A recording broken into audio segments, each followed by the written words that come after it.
A história do povo de Deus começa na sua própria mente. Mas aquilo que nós temos registro começa em Gênesis.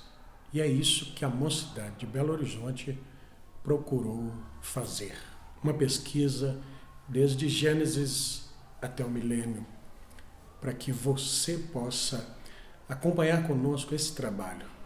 Esse vídeo é apenas um resumo, mas há muito mais do que aqui foi exposto para que você possa desfrutar e aprender. Temos rapazes, moças, adolescentes falando do povo de Deus. Em nenhum momento essas moças estão usando de autoridade fora do seu lugar. Elas estão contando a história de sua própria vida, porque cremos todos que somos o povo de Deus. Rapazes que pesquisaram, moças que pesquisaram, o ministério que amparou, a liderança da mocidade, que os ajudou, que os conduziu, e nós queremos te convidar para mergulhar conosco nesse trabalho que foi uma grande edificação para a nossa mocidade. Se foi para nós, creio que será também para você. Seja bem-vindo, Deus te abençoe.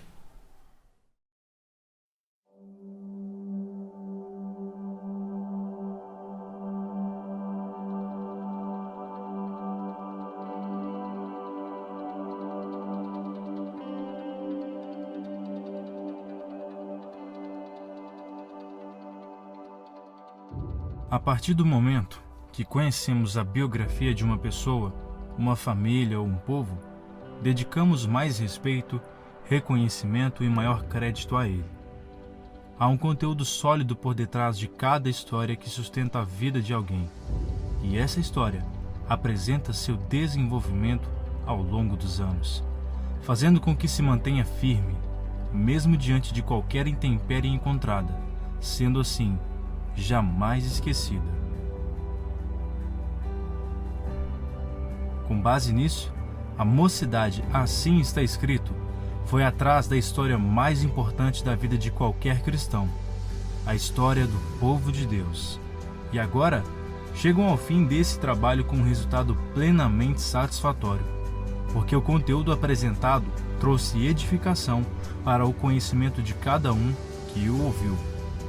Foram mais de 6 meses de muito esforço e dedicação, mas a riqueza do trabalho consistiu em apresentar um conteúdo que explanou desde as coisas mais simples, como detalhes históricos, até as coisas mais complexas, como o estudo de coisas futuras, que com certeza ajudarão cada um que assistiu a entender as mensagens do nosso profeta William Branham com mais facilidade. É claro que um simples estudo não seria capaz de descrever toda a grandeza do plano de Deus. Porém, através dele, podemos descobrir que vários detalhes que certamente têm nos ajudado a entender o tempo em que estamos vivendo.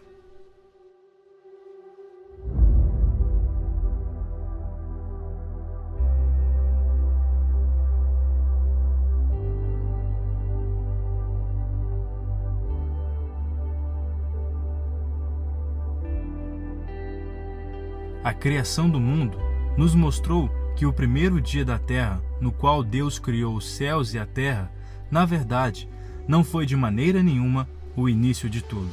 Mas Cristo é o princípio de toda a criação. A grandeza com a qual a nossa Bíblia e nosso profeta explica com detalhes a formação do mundo é superior e ultrapassa até mesmo os limites da mente humana, destruindo qualquer tipo de teoria humana que possa tentar explicar o surgimento da Terra e dos primeiros habitantes que nela houveram, os protagonistas do nosso trabalho, o povo de Deus. Olhem para o céu, olhem para a natureza. Deus deixou ele a prova para que todos crescem, e os que não crescem ficassem inexcusáveis diante de Deus, como diz em Romanos. E se nós, ainda através da palavra escrita, desse manuscrito sagrado, não conseguimos ver Deus, paramos um pouco, olhamos como um pássaro voando. Se não conseguimos ver ele em um pássaro, olhamos para uma grande árvore. Se não conseguimos ver ele em uma grande árvore, paramos um pouco à noite, no nosso tempo, e olhamos para as estrelas para as estrelas do céu. Tenho certeza que Deus irá se revelar a você. Depois da criação do mundo e a infeliz queda do homem, o tempo se passou e os homens foram se multiplicando sobre a terra, até chegar num homem, um ótimo caçador, Nimrod, que deu início a um dos maiores monumentos históricos pós-diluviano, a Torre de Babel, o que foi um grande marco na história da humanidade, momento onde as línguas foram repartidas, tanto no natural quanto no espiritual, e representou a ascensão dos homens. Foi lá que surgiu o princípio da idolatria, que perdura ao longo de toda a história até os dias de hoje, apenas mudando sua forma. E em Isaías 14, versículo 13 e 14, diz assim: E tu dizias no teu coração: Eu subirei ao céu, acima das estrelas de Deus, exaltarei o meu trono, e no monte da congregação me assentarei aos lados do norte. Subirei sobre as alturas das nuvens e serei semelhante ao Altíssimo. Esses desejos eram os de Satanás, que coincidentemente eram os mesmos desejos de Nimrod, que era fazer nome, edificar uma nação forte e propagar sua própria religião. Paralelo a isso, temos a grande cidade, Babilônia, que foi durante muitos anos a cidade mais poderosa de toda a terra, regida por um cruel, mas poderoso rei, Nabucodonosor, que sempre tentou de algum modo tragar os verdadeiros filhos de Deus. E transformei novamente na capital do mundo, com o meu poder, a minha glória. Dei todo mundo o que todos precisavam para ficar embaixo do meu poder. O espírito de Nimrod vive em mim. Após muito tempo, essa Babilônia se desvaneceu em localidade geográfica, mas o espírito regente dela não. Porém, mesmo Satanás sempre tentando colocar seu plano de destruição em ação, Deus prometeu a Abraão uma descendência numerosa e não falhou em cumprir tal promessa. De sua linhagem veio Jacó, o qual teve 12 filhos.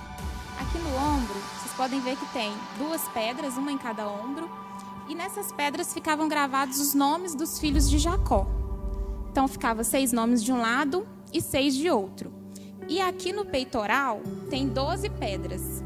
Cada uma dessas pedras representa um dos filhos de Jacó. E essas pedras estavam no peitoral do sumo sacerdote, representando mesmo que ele era responsável pelo povo de Israel diante de Deus. Esses deram origem às tribos de Israel, uma grande nação, a menina dos olhos de Deus, os quais foram abençoados e levaram bênçãos a toda a sua descendência através da herança que lhes foi dada. Essa grande nação, proveniente das tribos de Israel, que após anos de fartura, se tornou um povo peregrino e escravo sob o jugo do Egito. Esse caminho foi o que deu continuidade e cumprimento das promessas e ao plano de Deus. E a pirâmide, ela esconde muitos mistérios, por isso que o mundo não consegue descobrir mistérios relacionados a nós. O irmão Brana fala que a pirâmide pode ser comparada com a igreja, que todo mundo pode ver. Ela é bem larga no fundo e ela é bem fininha em cima. Isso quer dizer que ela começa grande na primeira era e na 7ª era ele fala que a noiva é bem pequena. É por isso, então a gente pode tipificar. E a gente pode ver também que nenhuma delas tem o pico. O irmão Brana fala que quem construiu as pirâmides foi Enoque. E ele fala que Enoque sabia que a pedra de coroa seria rejeitada.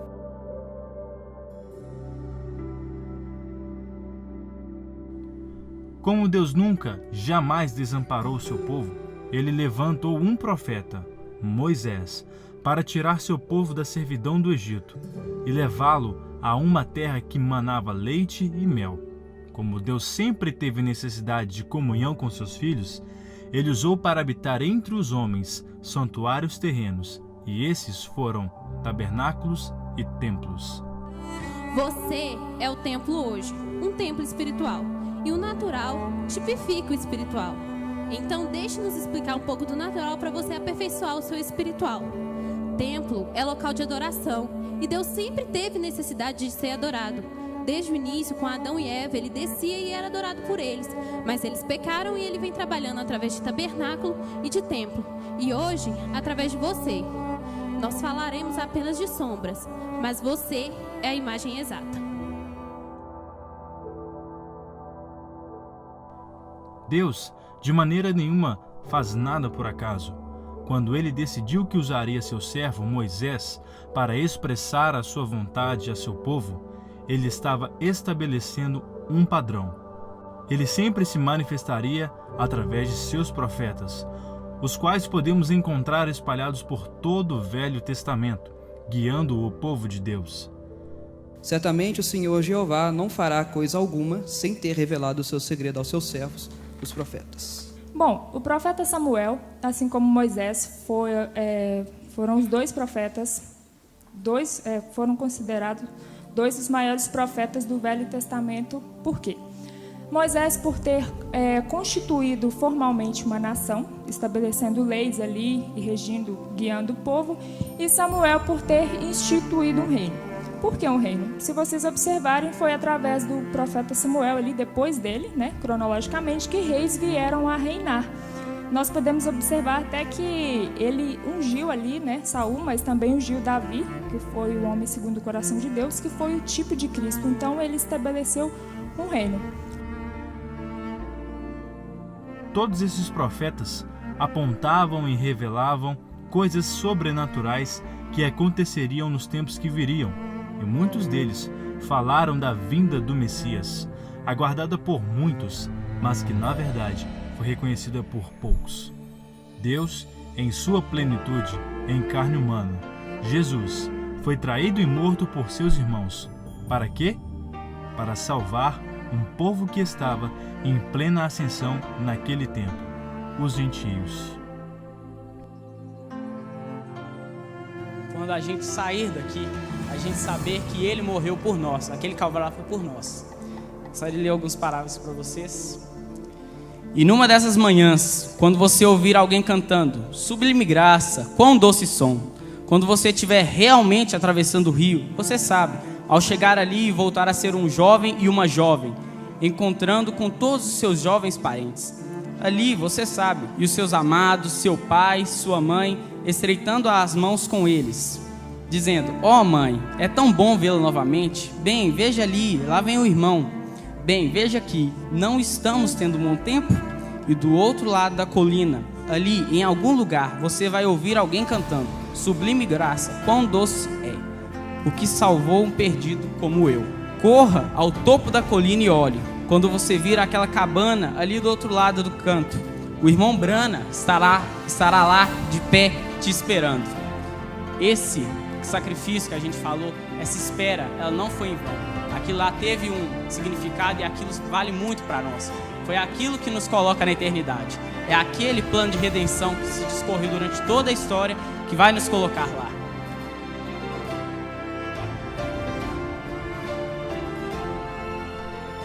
Durante todo o percurso histórico da Bíblia, mesmo que nas entrelinhas, Deus sempre demonstrou o amor que sentia pelos gentios. E esse amor veio a ser manifesto justo em sua primeira vinda, no Calvário, quando ele rasgou o véu e deu início à dispensação gentílica, por graça.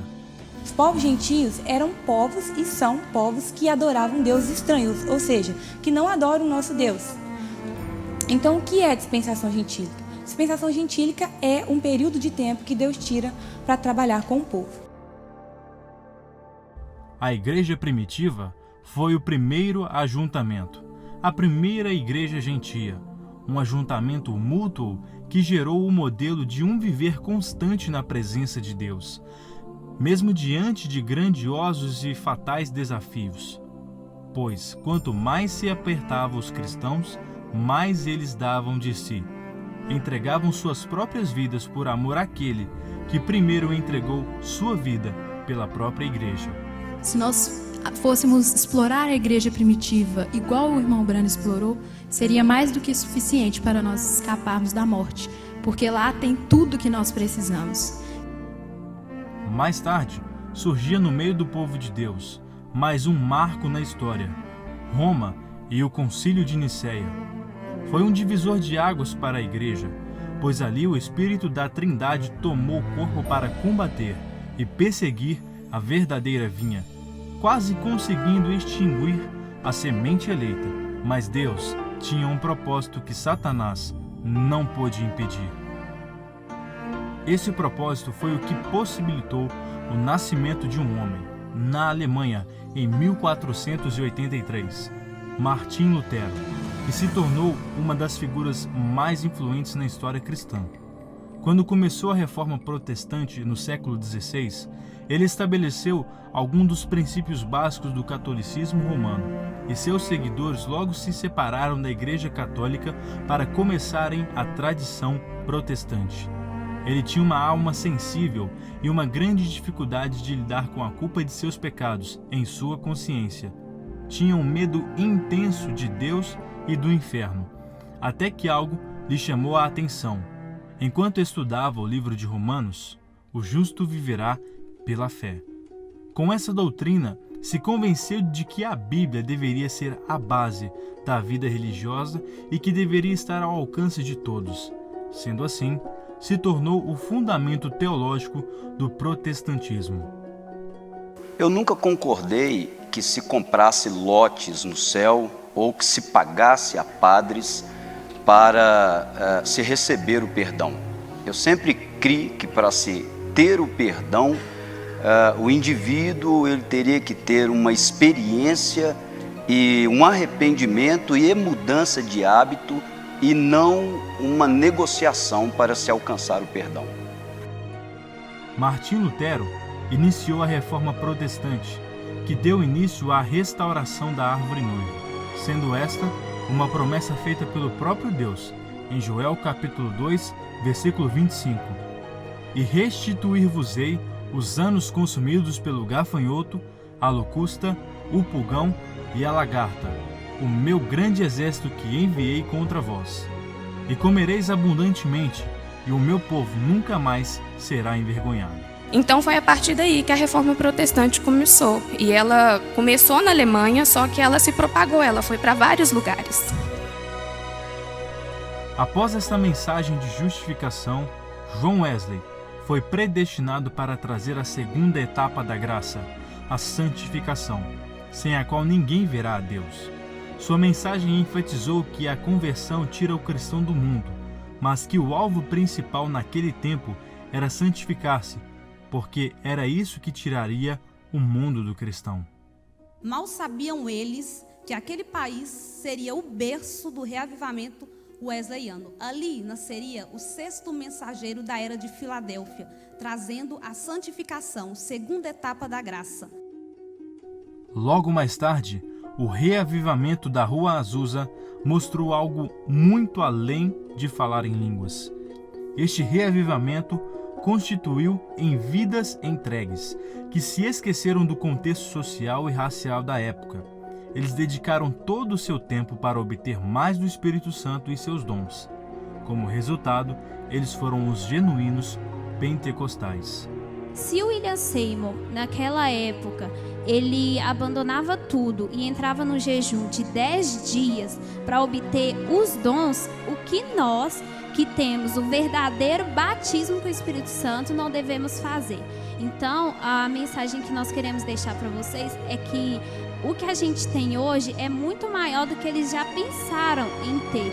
Então, a nossa busca deve ser muito mais incessante do que a deles.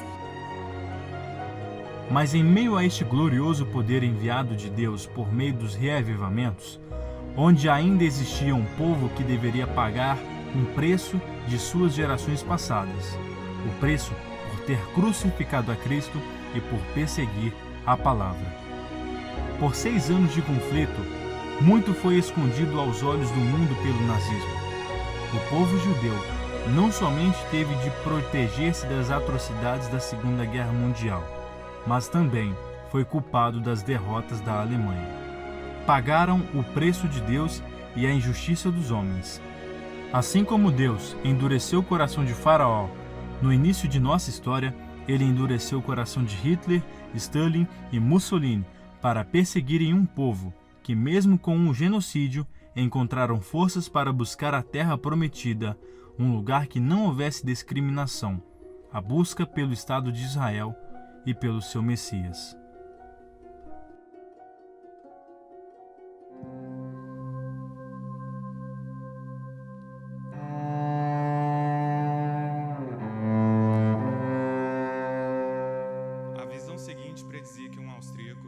por nome Adolf Hitler, se levantaria como ditador sobre a Alemanha, que ele arrastaria o mundo a uma guerra. Ela mostrava a linha Siegfried e como nossas tropas teriam um tempo terrível para vencê-la. A seguir, ela mostrava que Hitler chegaria a um fim misterioso. Na segunda visão, lhe foi mostrado que mesmo que houvesse 3 ismos no mundo, os 2 primeiros resultariam em nada, enquanto o comunismo floresceria. A voz lhe admoestou que vigiasse a Rússia em relação aos eventos futuros, porque tanto o fascismo quanto o nazismo seriam absorvidos pelo comunismo. Nenhum homem, de maneira nenhuma, é a fonte de algum avivamento. Nem tampouco o era o jovem Evan Roberts. O avivamento de Gales foi um dos mais impressionantes moveres de Deus de todos os tempos. Em poucos meses de avivamento, um país inteiro foi transformado. E mais de 100.000 pessoas aceitaram o Senhor Jesus como seu Senhor e Salvador. E a notícia foi espalhada ao redor do mundo, fazendo com que pessoas de todo o mundo viessem ver o avivamento. Não sei exatamente o que dizer, mas eu amo Jesus de todo o meu coração, porque ele morreu por mim. Muito bem, Flor, era isso que eu queria ouvir. E foi assim que o avivamento no país de Gales começou. Com uma moça de aproximadamente 16, 18 anos, ela não estava satisfeita com sua vida espiritual, ela não tinha paz interior. Ela foi procurar seu pastor e ele lhe questionou como ela estava com relação ao senhorio de Jesus. Ela disse que não estava bem, porque ela tinha medo dele pedir algo para ela que ela não desse conta de fazer. Mesmo assim, ela enfrentou seus temores, entregou a Jesus e aceitou ele como seu Senhor. Uma semana depois, neste culto, ela fez essa declaração que foi a faísca que precisava para o início do avivamento.